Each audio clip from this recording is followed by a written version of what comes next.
Today we are going to discuss crystal defects or imperfections म्हणजे सॉलिडमध्ये काही जे दोष उत्पन्न होतात किंवा आपण म्हणतो सॉलिड हे परफेक्ट सॉलिड्स असतात, सगळे पार्टिकल अगदी पर्टिक्युलर मॅनरनं बसलेले असतात, परंतु तिथे काही इम्परफेक्शन्स असतात. त्या डिफेक्टचा, त्या इम्परफेक्शनचा, उणिवाचा, दोषाचा, क्रिस्टलमध्ये तयार झालेल्या दोषांचा, डिफेक्टचा आपण स्टडी या पार्टमध्ये करणार आहोत.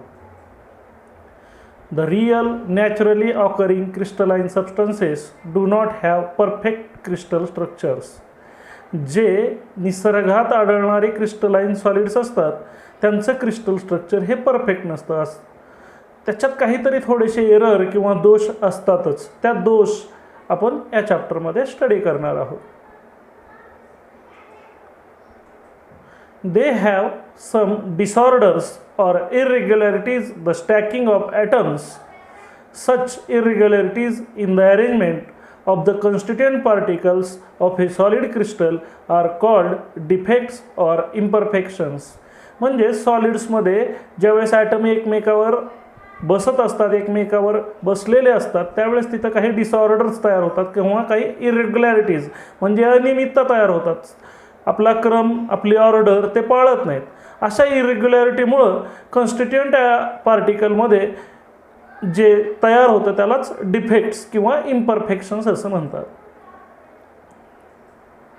Defects are created during the process of crystallization. ज्यावेळेस लिक्विड स्टेटमध्ये असलेल्या सॉलिडपासून, ज्यावेळेस लिक्विड स्टेटमध्ये असलेल्यापासून ज्यावेळेस सॉलिड तयार होत असतो ती प्रोसेस म्हणजे क्रिस्टलायझेशन. त्या क्रिस्टलायझेशनच्या प्रोसेसमध्ये हे डिफेक्ट्स तयार होत असतात. The imperfections are more if the crystallisation occurs at a faster rate. Crystallisation ज्यावेळेस अतिशय जलद होतं त्यावेळेस हे इम्परफेक्शन्स येतात. क्रिस्टलायझेशनसाठी आपण साधारणतः एक उदाहरण घेऊया. आपण समजा साखर अगदी कमी पाण्यात विरघळवली, तिला तापवली, सगळे साखर विरघळेल उष्णतेमुळं. अगदी आपण ज्यावेळेस हीट करतो त्यावेळेस सगळं पाणी निघून जाईल आणि जो आपण साखरेचा पाक तयार होतो तो पाक थंड केला की परत पाकापासून सॉलिड स्टेट म्हणजे वितळलेली लिक्विड स्टेटमधली शुगर परत सॉलिड स्टेटमध्ये यायला लागते. ती स्टेट जी आहे ती क्रिस्टलायझेशन. हे क्रिस्टलायझेशन जर आपण फास्ट घडवून आणलं तर तेवढे जास्त डिफेक्ट्स किंवा इम्परफेक्शन्स तयार होतात. It means that the defects can be minimized carrying out crystallization at a slower rate. म्हणजे जर आपल्याला सॉलिडमधले डिफेक्ट जर कमी करायचे असतील तर आपण क्रिस्टलायझेशन स्लोअर रेटने केलं पाहिजे. In fact ideal crystals with no imperfections are possible only at absolute zero of temperature.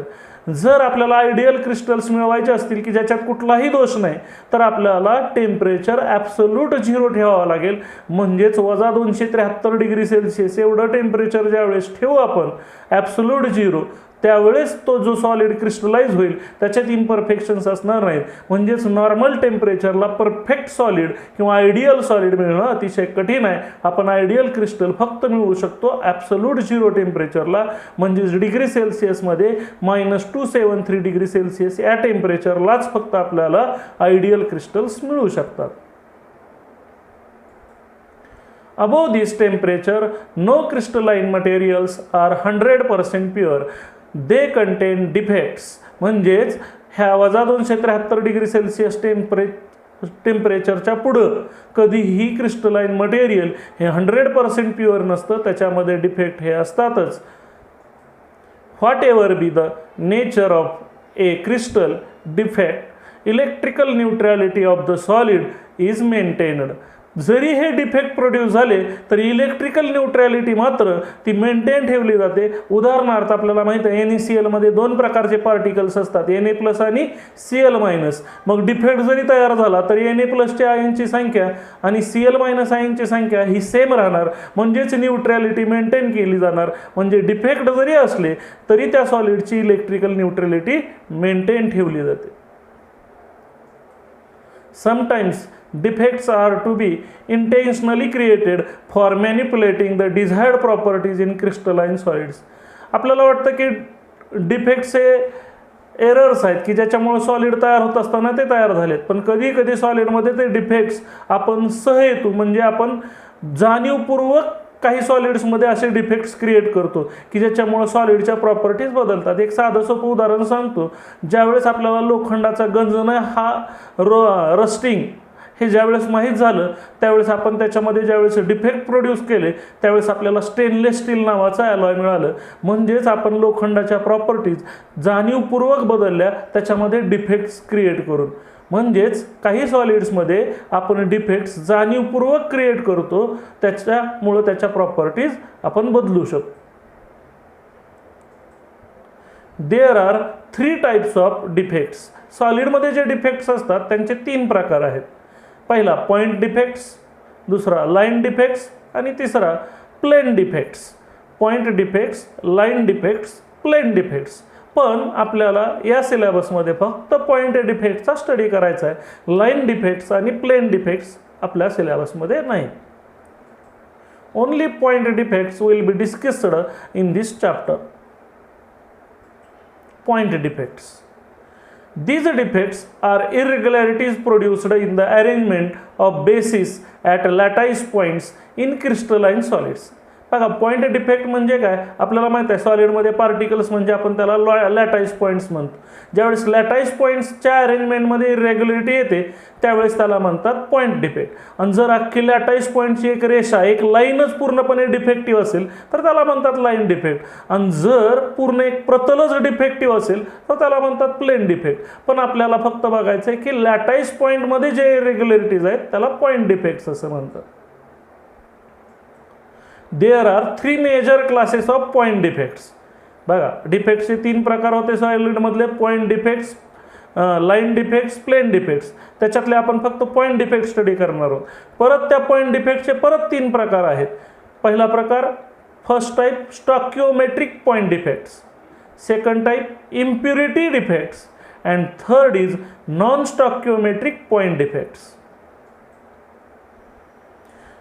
First आपण टाइप स्टडी करणार आहोत पॉइंट डिफेक्टचा, stoichiometric point defects. Chemical formula of a compound shows fixed ratio of a number of atoms or number of cations and anions. This fixed ratio is the stoichiometry of the compound. आपल्याला माहित आहे chemical formula कंपाऊंडचा आपल्याला fixed item सांगतो किंवा कॅटायनची आणि अनायनची fix संख्या सांगतो. हा फिक्स्ड रेशो म्हणजेच त्या कंपाऊंडची काय असते, स्टॉकिओमेट्री असते. उदाहरणार्थ NaCl मध्ये एक Na आणि एक Cl ह्यांचा रेशो जो आहे कॅटायनचा आणि अनायनचा हा फिक्स आहे 1:1. त्याचा फॉर्म्युला सेम टू सेम आहे NaCl. म्हणजे जरी डिफेक्ट क्रिएट झाला तरी त्या डिफेक्टिव्ह सॉलिडचा फॉर्म्युला पण तोच राहतो NaCl. म्हणजे Na आणि Clचा रेशो तोच राहतो, फिक्स्ड रेशो. असे जे डिफेक्ट्स असतात ते स्टॉकिओमेट्रिक पॉइंट डिफेक्ट्स असतात. म्हणजेच बघूया पुढं की स्टॉकिओमेट्री पॉइंट डिफेक्ट काय. In stoichiometric defect the stoichiometry remains unchanged. In other words the ratio of number of atoms or number of cations and anions of compound remains the same as represented by its chemical formula. म्हणजे आपण NaCl चा formula represent करतो NaCl. म्हणजे Na आणि Cl 1:1च्या रेशोमध्ये असतात. आणि जरी अशा NaCl मध्ये डिफेक्ट प्रोड्यूस झाला तरी त्याचा फॉर्म्युला तोच राहतो NaCl. म्हणजेच Na आणि Cl चा रेशो 1:1 राहतो जरी त्याच्यामध्ये डिफेक्ट्स क्रिएट झाले तरी.